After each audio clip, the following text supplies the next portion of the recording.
C'è stata una discussione che è andata avanti abbastanza tempo, non sulla finalità, perché tutti condividevano l'obiettivo della pedonalizzazione di Piazza Garibaldi,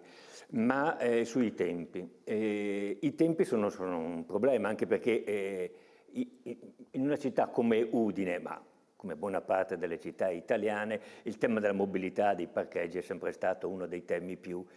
forti e dibattuti. L'obiettivo dell'amministrazione comunale è di mediare tra queste due cose. Io sono stato fuori dall'amministrazione comunale per una decina d'anni e devo dire che rientrando ho guardato un po' meglio le carte, le cose eccetera e ho verificato che in questi anni il numero dei mezzi in movimento delle macchine è purtroppo aumentato. Secondo me esce sconfitto, non c'è dubbio alcuno che esce sconfitto, perché praticamente era partito con una logica perfetta, quello prima i parcheggi e dopo si vede la chiusura di Piazza Garibaldi, cosa che non è stata fatta, era partito in maniera corretta e invece si è lasciato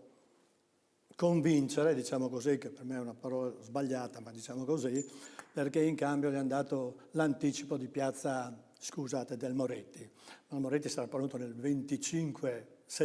26 se va bene, e noi abbiamo il problema oggi, non abbiamo il 26. E ci sono avanti 2 anni che sicuramente creano serie difficoltà alla città di Udine, ed è questa una realtà che noi la tocchiamo ogni giorno con questa amministrazione, perché ogni giorno trova qualcosa di strano, qualcosa da fare per metterci i bastoni tra le ruote, e su questo ne siamo pienamente convinti.